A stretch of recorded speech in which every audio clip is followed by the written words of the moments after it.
For 30 years, Johnny Carson invited America into his late-night living room on The Tonight Show. But behind that famous smile lurked private judgments most viewers never suspected. Carson maintained a mental blacklist of guests who infuriated him so deeply that after cameras stopped rolling, his trademark charm instantly evaporated. Most shocking, the beloved comedian whose backstage behavior was so appalling that Carson personally banned him for life. Milton Berle. When Milton Berle appeared on The Tonight Show, viewers saw television royalty sharing laughs with Carson. What they didn't see was Carson's hand tightening around his pencil every time Uncle Milty hijacked the interview. Johnny despised how Berle would steamroll over him, revealed a former Tonight Show producer who worked with Carson for 15 years. Milton treated Johnny's couch like his personal stage. Berle's worst offense wasn't just his domineering personality, it was his notorious habit of stealing jokes. Carson, who prized originality above all else, reportedly fumed when Berle would recycle material from younger comics without attribution. During a 1975 appearance, Berle told a joke Carson instantly recognized as belonging to a young comedian who had appeared just weeks earlier. During the commercial break, Carson coldly confronted him. "That's not your material, Milton. We both know who wrote it." Berle, seemingly shocked that anyone would challenge him, dismissively replied, "Kid, I was telling jokes when you were in short pants." Carson never forgot the exchange. According to staff members, he later told his producer, "I don't care if he's comedy's crown prince, no more Berle unless absolutely necessary." The frostiness extended beyond the show. At industry events, Carson would noticeably avoid Berle, once even leaving a charity dinner early when he discovered they were seated at the same table. Johnny could forgive many things, noted a longtime friend, but disrespecting comedy writers wasn't one of them. Chevy Chase. When Chevy Chase burst onto the scene with Saturday Night Live, his rapid rise to fame gave him something Carson found intolerable, an inflated sense of self-importance that vastly outweighed his accomplishments. Johnny couldn't stand how Chevy acted like he'd invented comedy after one season on television, revealed a Tonight Show writer who witnessed their uncomfortable encounters. Carson had been doing this for decades, and here comes this kid acting like he owned the place. Chase's 1,978 appearance became legendary among the crew for all the wrong reasons. He arrived late, skipped the pre-interview, and according to multiple witnesses, treated staff members with stunning condescension. When a production assistant offered him water, Chase allegedly remarked loud enough for others to hear, "I asked for sparkling, not tap. Is everyone at NBC this incompetent?" The interview itself was a disaster. Chase gave monosyllabic answers, checked his watch repeatedly, and seemed bored by Carson's questions. During a commercial break, Carson reportedly turned to Ed McMahon and muttered, "This guy thinks he's too good for my show." The final straw came when Chase made a dismissive comment about old-school hosts being out of touch with younger viewers while sitting on Carson's couch. The temperature in the studio dropped noticeably. After that night, Johnny implemented what staff called the Chase rule, explained a former booker. After 5 like not. No guests who hadn't paid their dues in the industry. Chevy made Johnny realize that fame without humility was his biggest pet peeve. Buddy Hackett. Buddy Hackett's raunchy nightclub act made him a comedy legend, but it was his inability to adapt to television standards that drove Carson to the brink of fury. During his Tonight Show appearances, Hackett would regularly push the boundaries of what was acceptable on network TV, leaving Carson in the uncomfortable position of damage control. Buddy was a ticking time bomb, revealed a former Tonight Show director. Johnny never knew when he'd have to jump in and save the show from an FCC fine.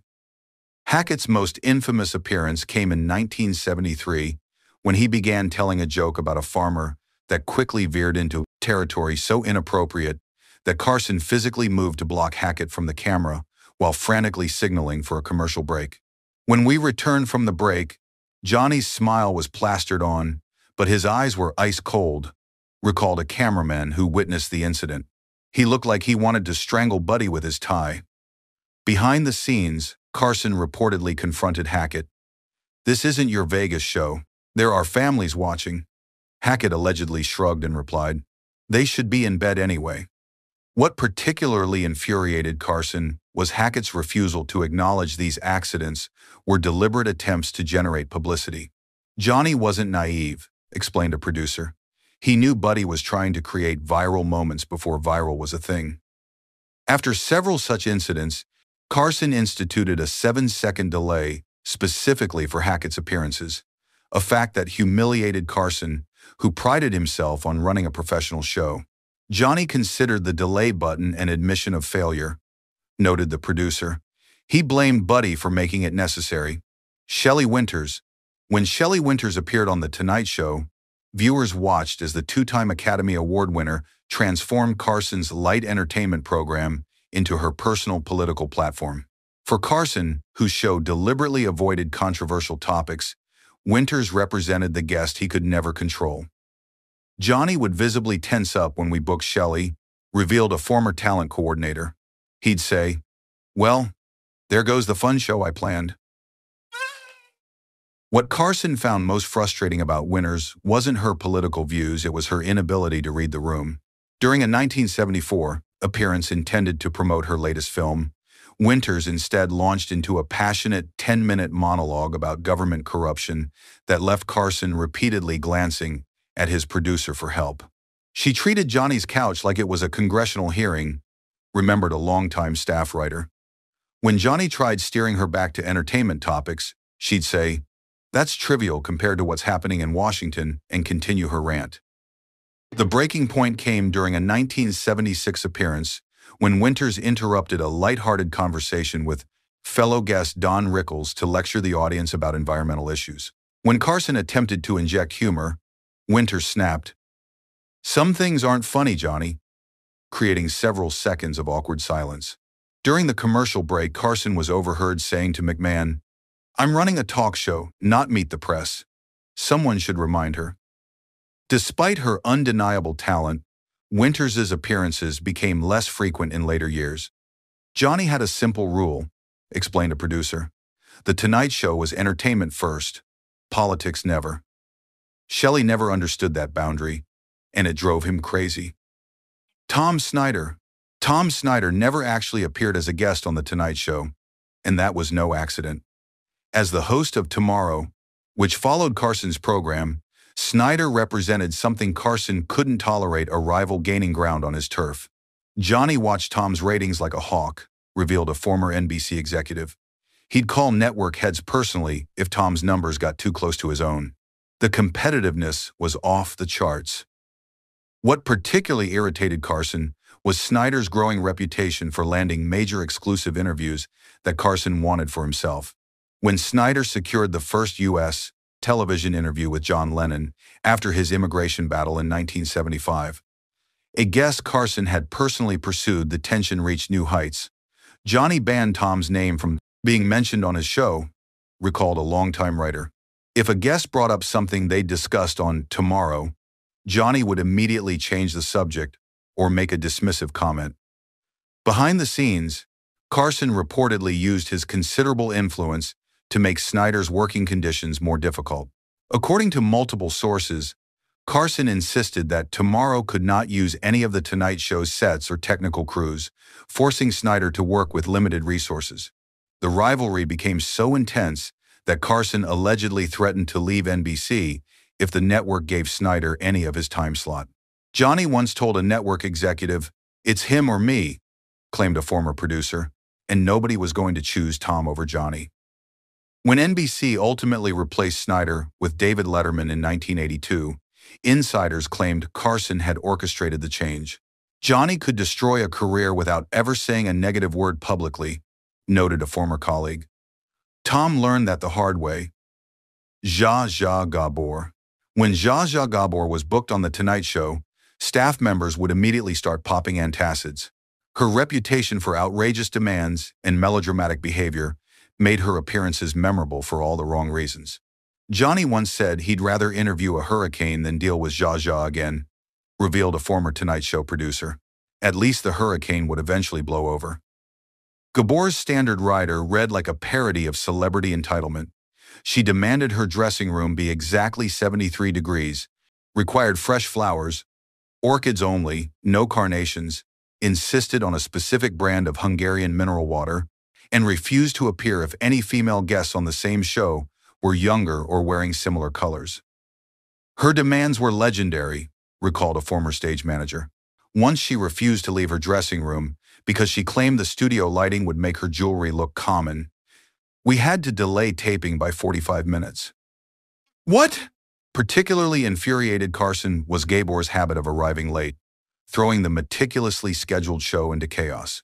During one infamous 1974 appearance, she arrived 38 minutes after her scheduled time, forcing Carson to improvise with the audience. When she finally appeared, she complained about her introduction. After that incident, Carson reportedly told his executive producer, "The next time she wants to be on, tell her we've renamed the show The Tonight Show starring Zsa Zsa Gabor, and I'll be happy to be her sidekick." Despite his private frustrations, Carson maintained his professional demeanor on camera. But crew members noted his trademark pencil tapping became notably more aggressive during her segments. "That pencil was getting quite a workout," laughed a cameraman. "I thought he might snap it in half." Bob Hope. To the viewing public, Bob Hope was comedy royalty whose Tonight Show appearances were highly anticipated events. Behind the scenes, however, Carson grew increasingly frustrated with the aging legend for what he considered the cardinal sin of comedy laziness. Johnny respected Hope's legacy, but not his preparation, revealed a writer who worked on the show during the 1,970 seconds and 80 seconds. Hope would show up with the same tired jokes he'd been telling for a decade, often reading them off cue cards he didn't bother to memorize. What particularly irritated Carson was Hope's refusal to engage in genuine conversation. While most guests prepared anecdotes but remained flexible, Hope insisted on rigidly following pre-written exchanges, treating the interview more like a scripted performance than a talk show. "Johnny thrived on spontaneity," explained a producer. "With Hope, everything was canned. If Johnny asked an unplanned question, Hope would ignore it and continue with his prepared material. It made for awkward television." The situation reached a breaking point during a 1979 appearance when Hope recycled nearly identical jokes from his previous visit just 6 months earlier. During the commercial break, Carson was overheard saying to McMahon, "Does he think the audience has amnesia?" Carson's frustration extended to Hope's entourage, which grew larger and more demanding over the years. Hope would arrive with an army of writers and assistants who treated our staff like second-class citizens, noted a former talent coordinator. Johnny hated that kind of hierarchy. Despite these tensions, Carson continued booking Hope out of respect for his historical importance. "It was like dental work for Johnny," a staffer recalled. "Necessary but painful, and he was always relieved when it was over." Charles Grodin. Charles Grodin's appearances on The Tonight Show became famous for their combative nature, with Grodin seemingly going out of his way to make Carson uncomfortable. While audiences found these tense exchanges entertaining, Carson's patience wore increasingly thin with what he viewed as calculated disrespect. Johnny appreciated a challenge, but Grodin crossed the line from playful to mean-spirited, revealed a former director who worked on many of Grodin's appearances. What viewers saw as comedy, Johnny experienced as genuine hostility. Grodin would frequently accuse Carson of not reading his books, not watching his movies, or not caring about his career, allegations that Carson, a famously well-prepared host, found deeply insulting.